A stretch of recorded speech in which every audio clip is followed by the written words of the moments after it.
Junta TV. Juntos, ligamos corações.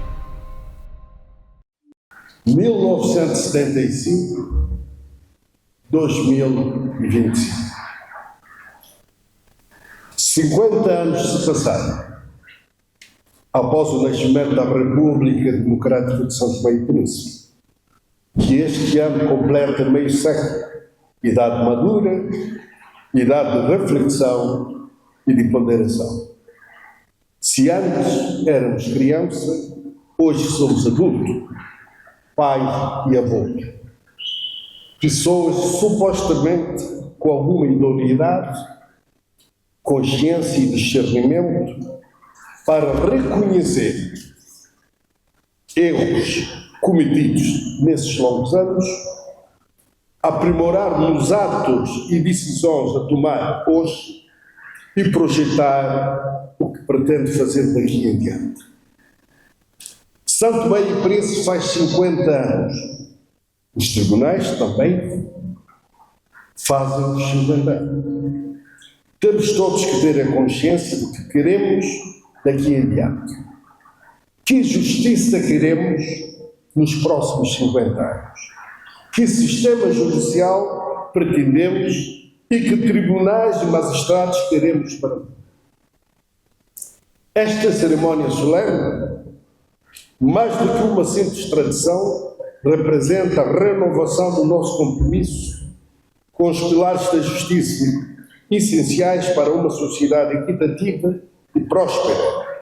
Em suma, uma sociedade mais justa. Como bem asseverou Montesquieu, a justiça é o princípio da vida das sociedades. Neste sentido, a atuação do Poder Judiciário deve transcender a mera aplicação mecanicista da norma, projetando-se como guardião das liberdades individuais e da convivência harmoniosa entre os membros da sociedade.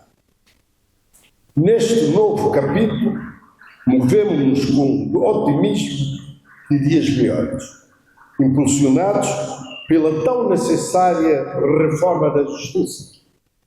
Esta reforma não é apenas uma promessa ou meras tentativas frustradas pelos sucessivos governos, mas uma construção que se alicerça nos valores universais do direito, conforme nos lembra Rudolf von Ehring. Cito: o direito não é um fim em si mesmo, mas um meio para a realização dos fins da vida. Este é o espírito que guia nossas ações. Criar um sistema judicial que sirva efetivamente ao povo e promova o bem comum. Assim sendo, colocam-se as seguintes questões. Será que, passados 50 anos, as reformas devem continuar a ser feitas pensando nas pessoas, perseguindo e crucificando os adversários e os malquistos, como é o caso do sistema judicial? Ou, pelo contrário, as reformas devem ser feitas pensando no país e nos são tomenses e em busca do melhor e das melhores práticas existentes no direito, comparado para obter soluções melhores? O Tribunal de Relação não deveria ser já uma realidade em São Tomé e Príncipe? Será que a nossa realidade impõe a necessidade de ter um Tribunal Constitucional independente? Deixo essas perguntas às vossas considerações. Minhas senhoras e meus senhores caros convidados, eis-nos, uma vez mais, congregados neste cerimonial reflexivo, num momento simbólico e de convergência entre os representantes institucionais do sistema judicial, os demais representantes dos órgãos de soberania do país, convergindo esforços e apresentando ideias em nome da mais e melhor justiça possível. A obediência à Constituição da República o papel dos tribunais não se esgota tão somente em aplicar e a fazer cumprir as leis e demais normativos, mas também cabe-nos o papel de abraçar a permanente articulação com os demais poderes instituídos, numa interdependência de funções que desemboca legalmente no desiderato comum de proteção e da satisfação global nos superiores interesses de toda a nação.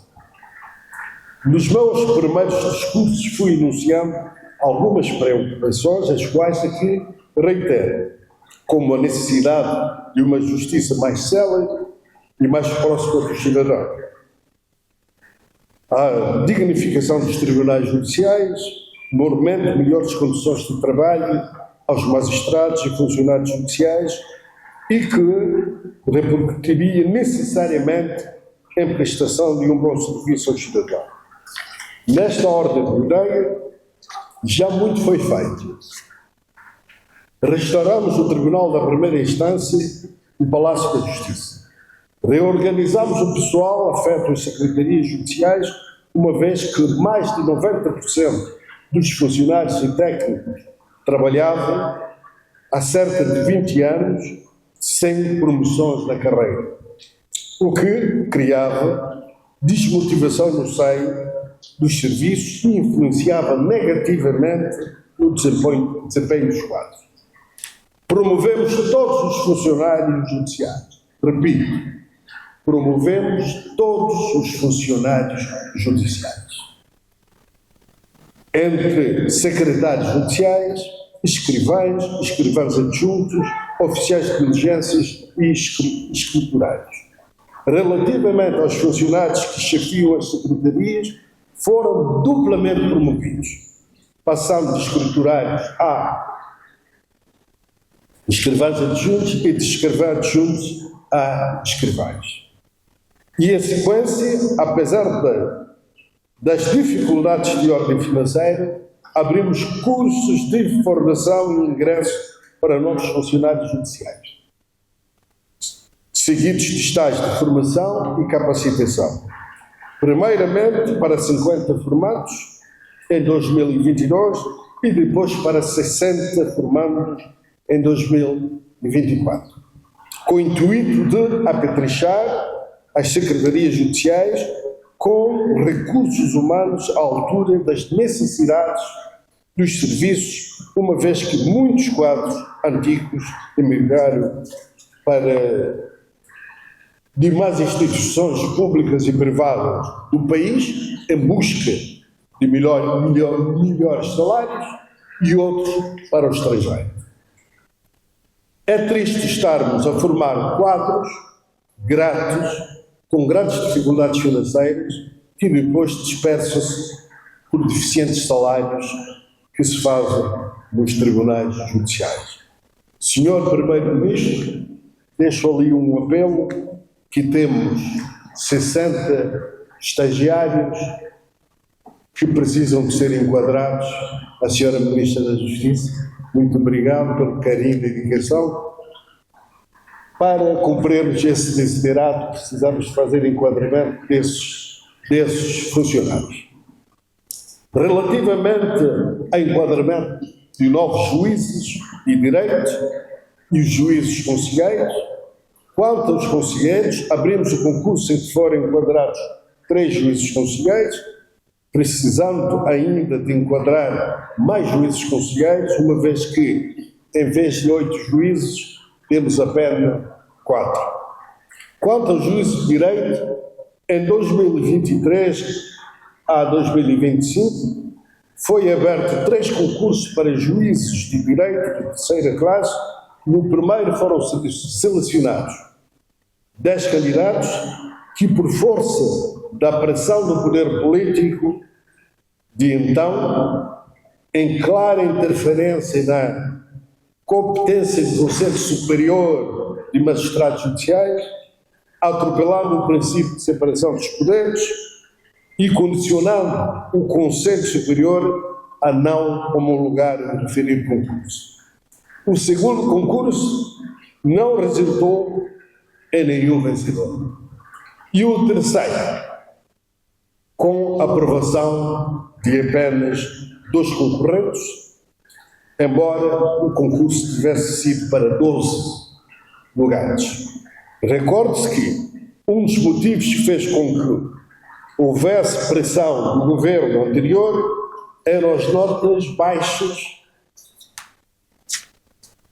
entre 11 e 12 valores obtidos pelos concorrentes.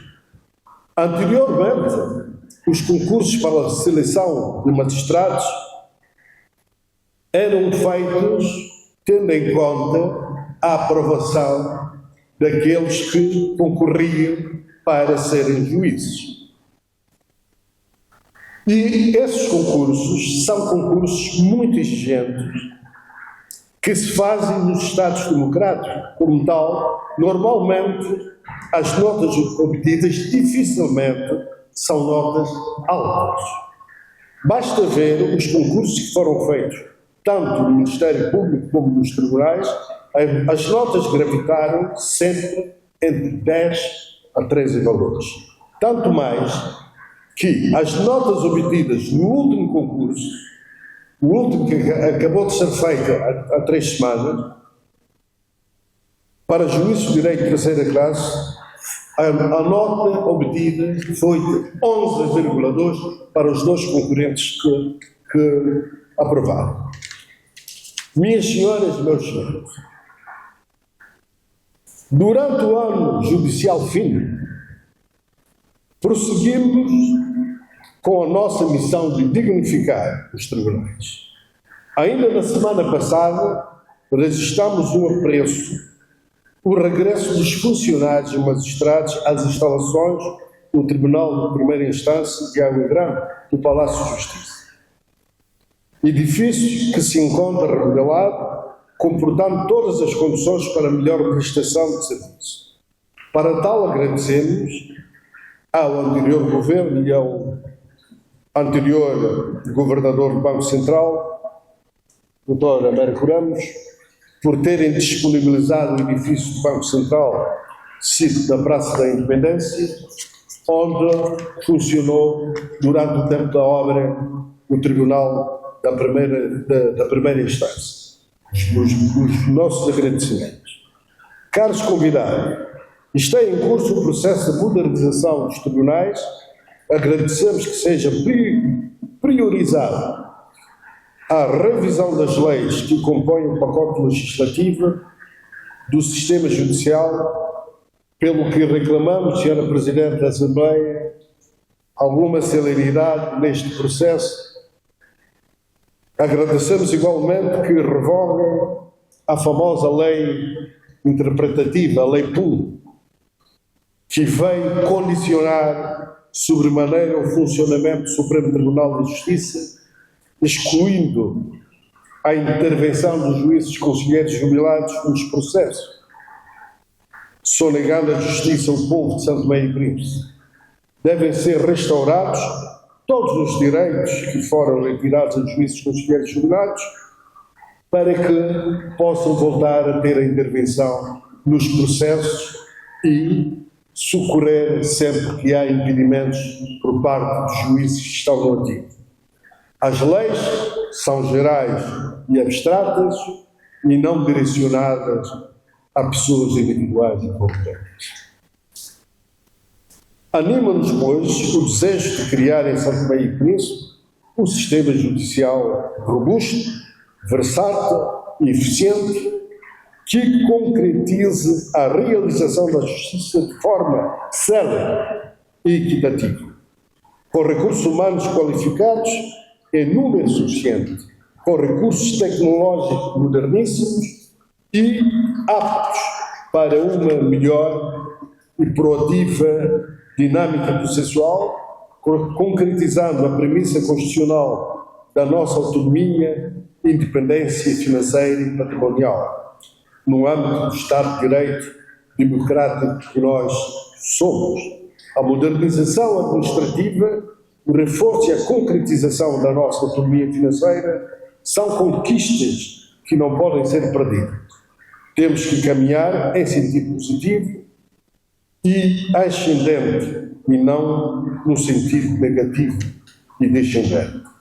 Minhas senhoras e meus senhores, caros convidados, por esta ocasião da abertura do novo ano judicial, apraz-me apresentar em breve síntese a movimentação processual dos tribunais judiciais, conforme os dados estatísticos de acordo com o levantamento efetuado junto das Secretarias Judiciais dos Tribunais, do qual este serviço teve acesso. No ano de 2024 para 2025, transitou um total de 880 processos de natureza diversa.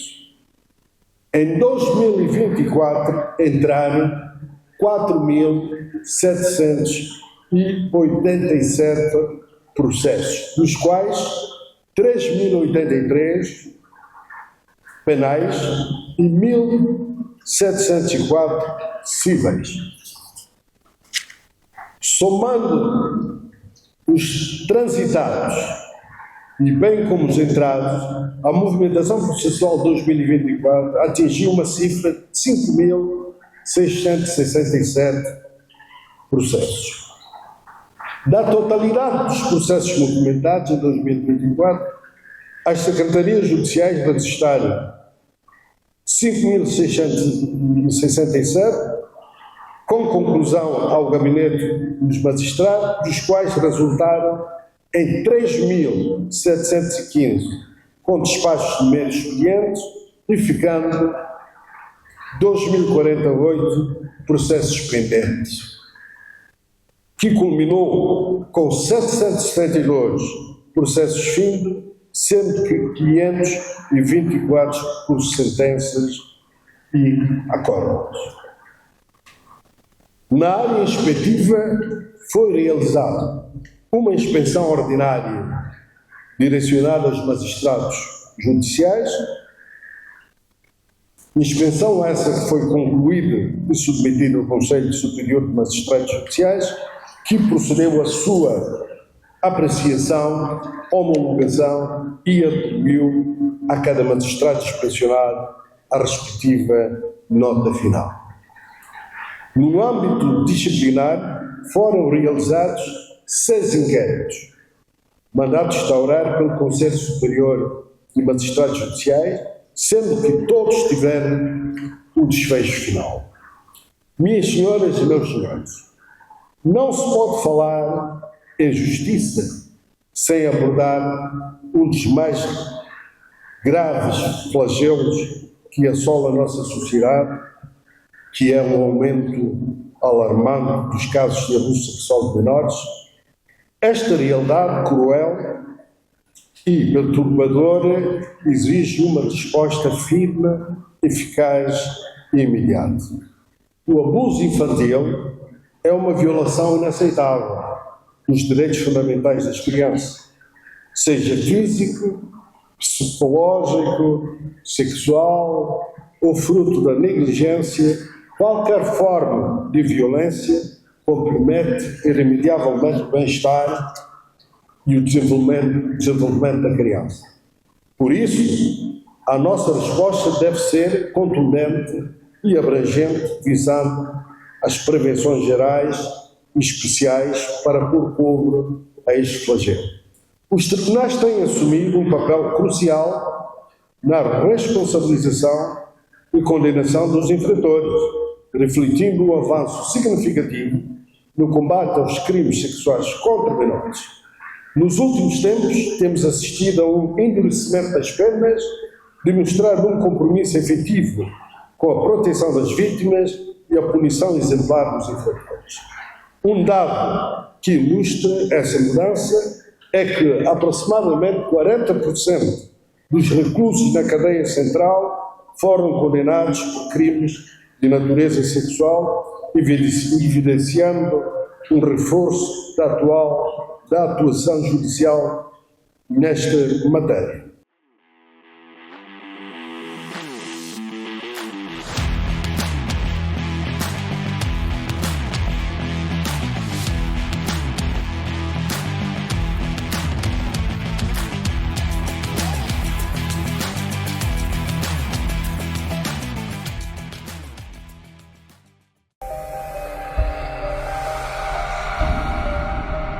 Junta TV. Juntos ligamos corações.